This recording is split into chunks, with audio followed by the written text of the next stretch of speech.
Bismillahirrahmanirrahim. Perkenalkan, nama saya Nur Indah. Di sini saya akan mempresentasikan materi tentang pendekatan behaviorisme. Baiklah, pendekatan behaviorisme ini adalah suatu pendekatan terapi tingkah laku yang berkembang pesat dan sangat populer dikarenakan memenuhi prinsip-prinsip kesederhanaan, kepraktisan, mudah dipahami dan diterapkan, serta adanya penanganan perhatian pada perilaku yang positif.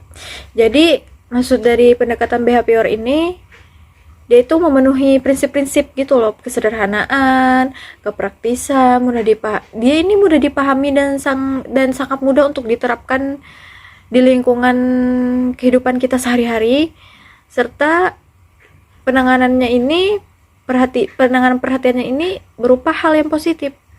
Adapun menurut Tohordik 1911, salah seorang pendiri aliran tingkah laku, teori behavioristik dikaitkan dengan belajar adalah proses interaksi antara stimulus yang berupa pikiran, perasaan, atau gerakan, atau respon yang juga berupa pikiran, perasaan, dan gerakan. Jadi maksudnya ini, misal kita berpikir, berperasaan, atau gerakan itu, respon orang juga harus sama seperti kita berpikir, berperasaan, ataupun gerakan. Nah, jadi selanjutnya, adapun prinsip teori belajar behaviorisme ini menurut Mukinan, prinsip ini berupa yang pertama, apabila seseorang sudah mampu menunjukkan perubahan perilaku, maka dikatakan sudah belajar.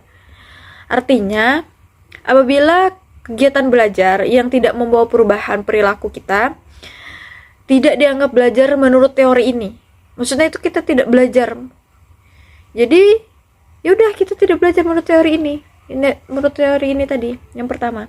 Yang kedua, hal yang paling penting pada teori ini adalah stimulus dan respon karena bisa diamati.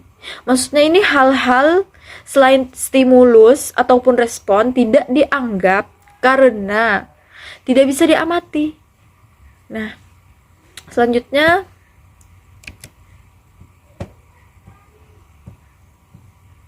hukum teori belajar behaviorisme ada 4. Yang pertama, hukum kesiapan. Hukum kesiapan ini berarti bahwa kegiatan pembelajaran akan memberikan hasil yang diinginkan jika ada kesiapan, baik kesiapan oleh pendidik maupun peserta didik. Nah, jadi kita itu perlu kesiapan apapun itu, ingin kita memulai sesuatu, kita harus siap.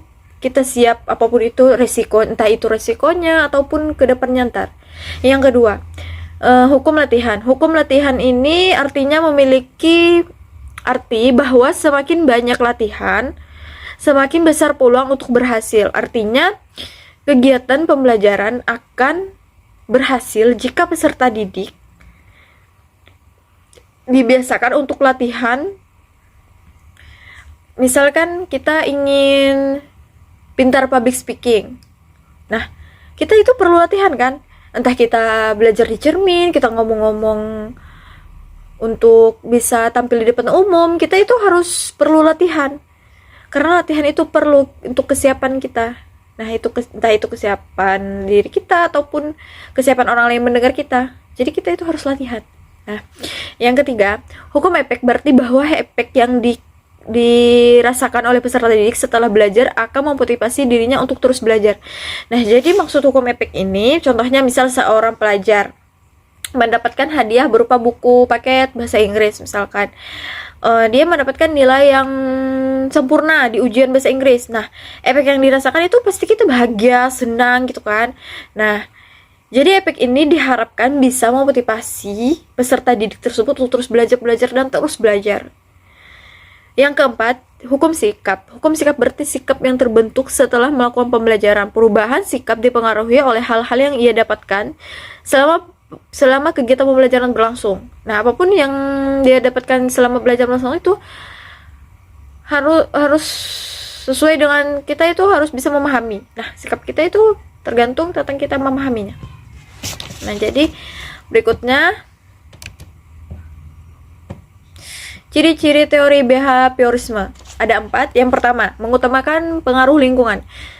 Apapun itu, kita harus mengutamakan pengaruh lingkungan, karena pengaruh lingkungan itu sangat perlu untuk kita, entah itu kita bergaul, apapun itu, pengaruh lingkungan itu sangat penting. Yang kedua, hasil pembelajaran fokus pada terbentuknya perilaku yang diinginkan. Nah, maksudnya ini pembelajaran itu terbentuknya perilaku yang diinginkan. Jadi misal kita pembelajaran ini fokus untuk memperhatikan dosen. Nah, jadi terbentuknya perilaku kita itu apa yang kita inginkan. Nah, yang ketiga, mementingkan pembentukan reaksi atau respon. Yang keempat, bersikap mekanistik atau dilakukan dengan mekanis tertentu, misal meminta maaf. Misalnya kita meminta maaf. Nah, jadi itu bersikap mekanistik atau dilakukan dengan cara mekanis tertentu. Berikutnya, ini ada kelebihan dan kekurangannya. Jadi saya menjelaskan kelebihannya terlebih dahulu belajar behaviorisme ini. Yang pertama, peserta didik dibiasakan untuk latihan dan praktik yang di dalamnya memuat unsur kecepatan, spontanitas, kelenturan, refleks, dan daya tahan. Nah, jadi misal kita daya tahan kita itu perlu kan, kita harus sehat secara jasmani maupun rohani, mental kita harus kuat. Yang kedua, mampu mendorong peserta didik untuk terus berpikir linear atau konvergen. Yang ketiga, memudahkan peserta didik untuk mencapai suatu target tertentu dalam pembelajaran. Kita ini pasti punya target kan? Nah, jadi kita harus mencapai target tersebut. Kita harus menentukan target tertentu kita dalam pembelajaran hal tersebut. Entah target itu apa, pasti kita punya target kan masing-masing.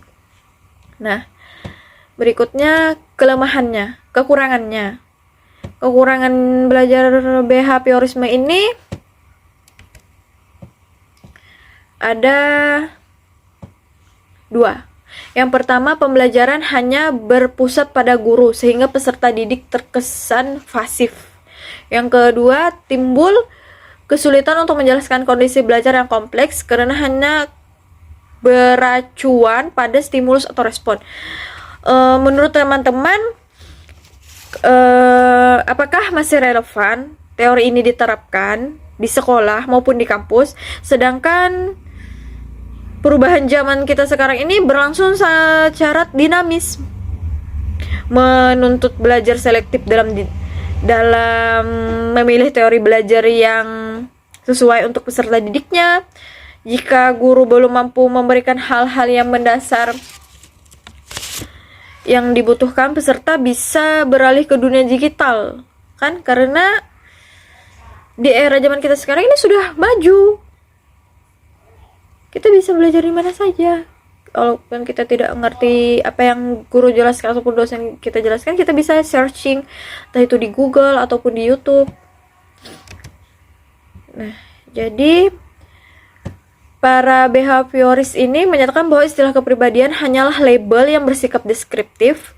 Kepribadian menurut pandangan ini merupakan pola deskriptif pengalaman psikologis yang pada kenyataannya diakibatkan oleh lingkungan. Nah, jadi ini